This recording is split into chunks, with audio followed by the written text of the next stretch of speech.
హల్లెలూయా! యేసయ్య సజీవమైన, సంపూర్ణమైన నామమందు మీ అందరికీ వందనాలు.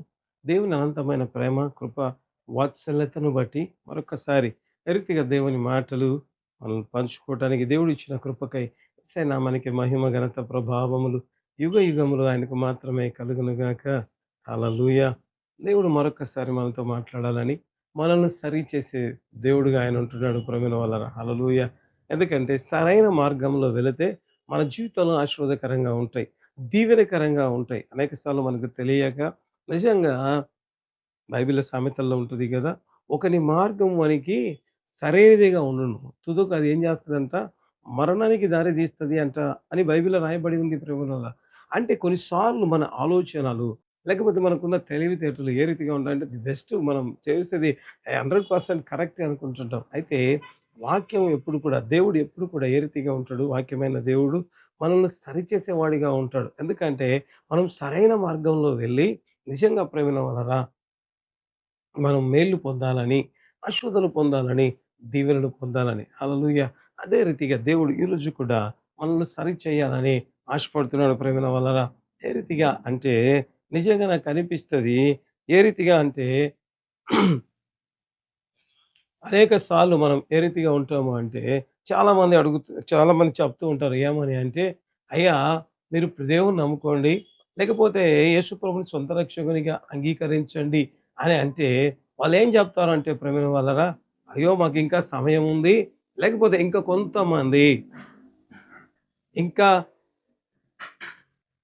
ఇంకా కొంతమంది చెప్పే సమాధానం ఏ రీతిగా ఉంటది అంటే, చాలా జ్ఞానవంగా లేకపోతే జ్ఞానయుక్తంగా మాట్లాడుతున్నాం అని అనుకుంటూ, వారు చెప్పే మాట ఏ రీతిగా ఉంటది అంటే, "అయ్యా! సిలువ మీద దొంగ ఎప్పుడు రక్షణ పొందాడు? మీరేమో రక్షణ పొందండి, రక్షణ పొందండి అని చెప్తారు. సిలువ మీద దొంగ ఎప్పుడు రక్షణ పొందాడు? చిట్ట చివరి క్షణంలో నిజంగా దేవుణ్ణి నమ్మాడు. కాబట్టి మేము కూడా అటువంటి సమయంలో దేవుణ్ణి నమ్ముకుంటాము" అని చెప్తూ ఉంటారు ప్రేమైన వాళ్ళు. ఎందుకంటే దేవుని నమ్ముకోండి అని చెప్తూ ఉంటే, అయ్యా తద్వారా రక్షణొస్తది, మేలొస్తది, ఆశీర్వాదం వస్తది అని చెప్తే, వాళ్ళు చెప్పే మాట ఏ రీతిగా ఉంటది అంటే, ఈ రీతిగా చెప్తూ ఉంటారు ప్రేమన. నిజంగా నాకనిపిస్తది, వాళ్ళు ఏం మాట్లాడుతున్నారు అనేది వాళ్ళకి అర్థమైతే అది మాట్లాడరు ప్రేమన వాళ్ళు.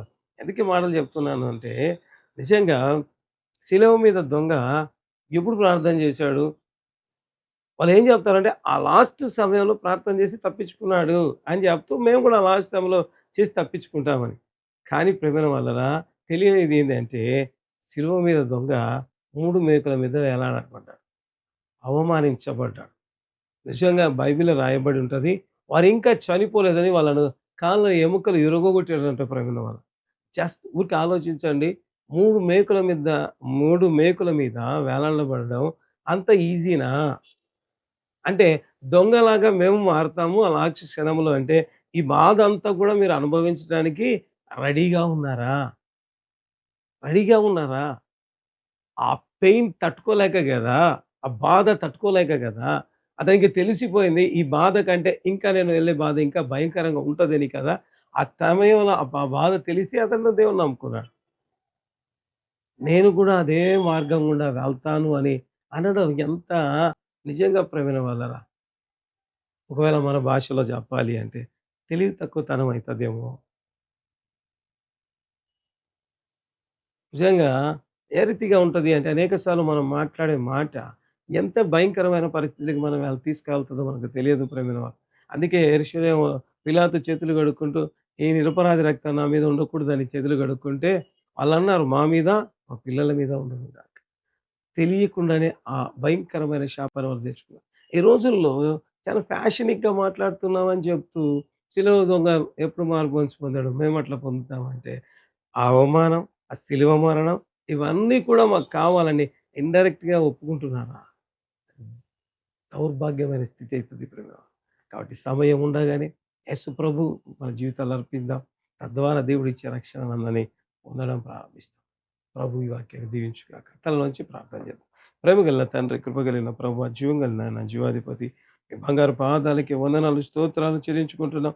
ఆశ్చర్యకరుడా, ఆశ్చర్యకార్యాలు చేసే గొప్ప దేవానికి స్తోత్రం చెల్లిస్తూ సంపూర్తిగా నాయన అనేక సార్లు మేము మాట్లాడే మాటల్లో నిజంగా తండ్రి ఎంతటి పొరపాటున్నదో మేము గ్రహించి అట్టి మాటలకు మేము దూరంగా ఉండటం మీ బిడ్డలకు సహాయం దయచేయండి. మీరిచ్చే రక్షణ అయ్యా వారికి సమీపంగా ఉంటుండగా వారు పొందుకున్నట్లుగా, దీవించబడినట్లుగా, ఆశీర్వదించబడినట్లుగా కృప చూపించి వారి జీవితంలో సంపూర్తిగా క్రీస్తు ప్రభు వారి హృదయాన్ని, వారి జీవితాన్ని అయా ఇచ్చులాగున మీరే కృప చూపించి మహిమ పొందుమని పరిశుద్ధాత్మ దేవుని కార్యం మిగుల బలముగా జరిగించి సమస్త మహిమ ఘనత ప్రభావాలు కేవలం మీరు పొందు కనుక సహకరిస్తున్న ఆర్థిక బలపరుస్తున్న ప్రతి బిడ్డను దీవించి ఆశీర్వదించి ఎంతమంది అయితే ఈ కార్యక్రమం చూస్తే ఇంకా రక్షణ లేదు వారందరికీ రక్షణ మారు మనస్సు అనుగ్రహించుమని ప్రార్థించు బలమైన కార్యాలు దేవుని ఆశీర్వాదాల కోసం ఎదురు చూస్తున్న బిడ్డలు కూడా ఉంటారు వారందరినీ కూడా దీవించి ఆశీర్వదించి మహిమ ఘనత ప్రభావాలు మీరు పొందమని నామందరికీ ప్రార్థిస్తున్నాము తండ్రి ఆమేన్.